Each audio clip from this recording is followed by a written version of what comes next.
मस्जिद में आप नमाज पढ़ने के लिए गए, अल्लाहु अकबर कह करके आपने हाथ बांधा,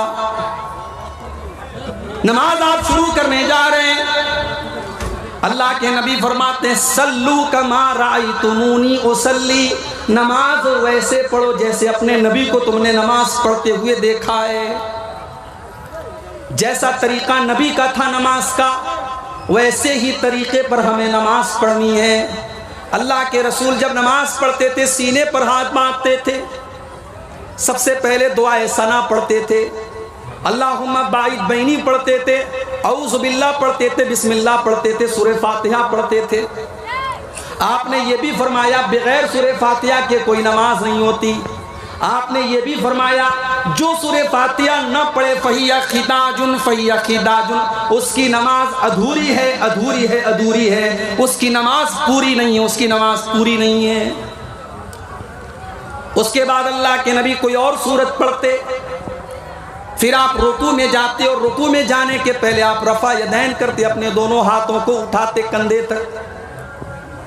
रुकू में जब आप जाते आपकी पीठ और आपका सर बिल्कुल बराबर होता और इत्मीनान से आप रुकू करते और अपने दोनों हाथों से अपने घुटने को मजबूती से पकड़ करके आप रुकू करते। रुकू में आपने बहुत सारी दुआएं सिखाई हैं। सबसे मशहूर दुआ है सुभान रब्बियल अज़ीम। ये दुआ कम से कम 3 बार पढ़नी चाहिए, अल्लाह के रसूल पढ़ते थे। रुकू से उठने के बाद आप सीधे खड़े होते, रफ़ा यदैन करते, अपने हाथों को कंधे तक उठाते, समी अल्लाहु लिमन हमीदा कहते, रब्बना वलकल हम्दु हम्दन कसीरन तय्यबन मुबारकन फी पढ़ते आप इत्मीनान से खड़े रहते। उसके बाद आप सजदा करते और सजदे में जाते वक्त पहले अपने हाथों को जमीन पर रखते, फिर अपने घुटने को बाद में रखते। सजदे में कम से कम 7 चीजें जमीन के ऊपर अल्लाह के प्यारे नबी रखते थे। अपनी पेशानी को जमीन पर रखते थे, अपनी नाक को जमीन पर रखते थे, पेशानी और नाक दोनों को एक मानते थे आप। दोनों हाथों को जमीन पर रखते, दोनों घुटनों को जमीन पर रखते और दोनों पैरों को भी जमीन पर रखते और पैरों की उंगलियों को मोड़ करके उनका रुख किबला की तरफ कर लेते और आप इत्मीनान से सजदा करते। सजदे में आपने केहूनियों को जमीन पर बिछाने से मना किया और आपने फरमाया कुत्ते की तरह अपने हाथों को सजदे में जमीन पर बिछा करके सजदा न करो। मर्द का भी यही तरीका है, औरत का भी यही तरीका है। औरत भी सजदा ऐसे ही करेगी जैसे मर्द करता था। कोई भी सही हदीस ऐसी नहीं कि मर्द का सजदा करने का तरीका अलग और औरत का तरीका अलग है। दोनों का तरीका सेम होगा, दोनों का तरीका एक होगा। सजदे में आप अलग अलग दुआएं पढ़ते थे।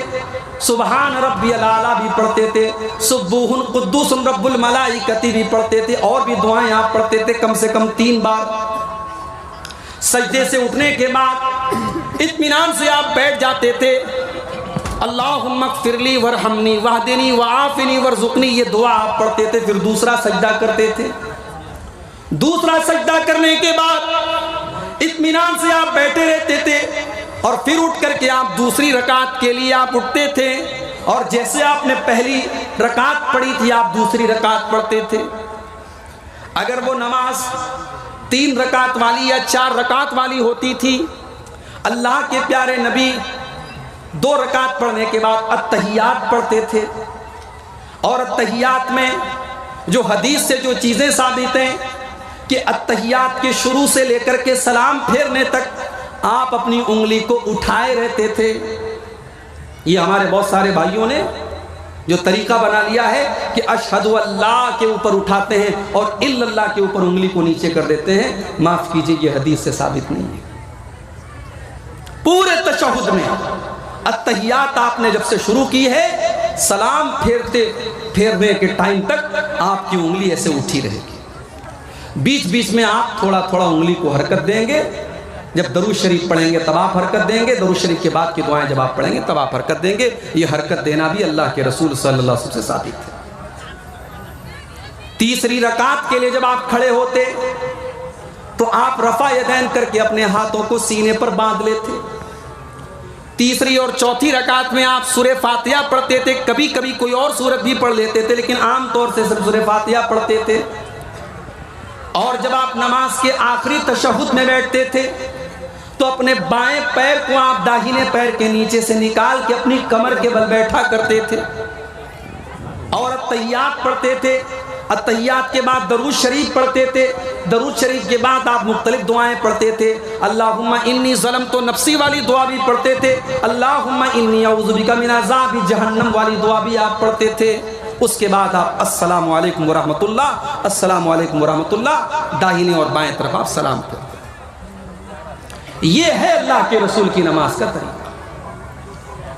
अब कोई अगर ये कहता है मौलवी साहब आपने तरीका तो बता दिया, लेकिन हम तो उसी तरीके पर नमाज पढ़ेंगे जो बाप दादा से हम देखते चले आए थे। माफ करना मेरे भाई, अल्लाह ताला के आपसे ये नहीं पूछा जाएगा आपके बाप दादा कैसे नमाज पढ़ते थे। अल्लाह ताला के यहाँ ये पूछा जाएगा आपकी नमाज रसूल के तरीके के मुताबिक थी कि नहीं थी।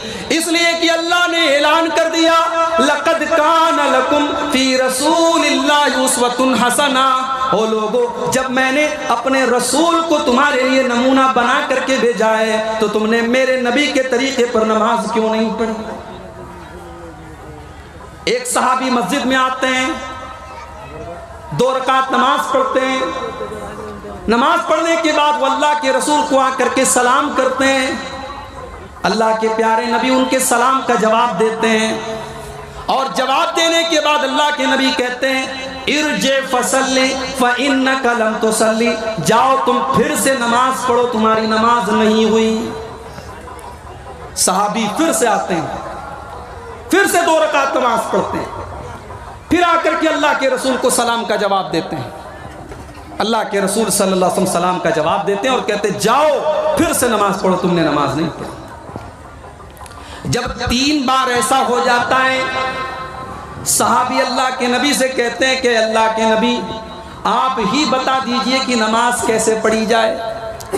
अल्लाह के प्यारे नबी अपने सहाबी को समझाते हैं जब तुम नमाज के लिए खड़े हुआ करो तो इत्मीनान से खड़े हो जाओ, जल्दीबाजी में नमाज न पढ़ो, इत्मीनान से नमाज पढ़ो। सूरह फातिहा पढ़ो, कोई सूरत पढ़ो, फिर इत्मीनान से रुकू करो, फिर इत्मीनान से रुकू के बाद खड़े हो जाओ। तुम्हारी नमाज में सुकून होना चाहिए, इत्मीनान होना चाहिए। जल्दबाजी वाली नमाज अगर तुमने पढ़ी तो तुम्हारी नमाज अल्लाह ताला क्या मानी नहीं जाएगी।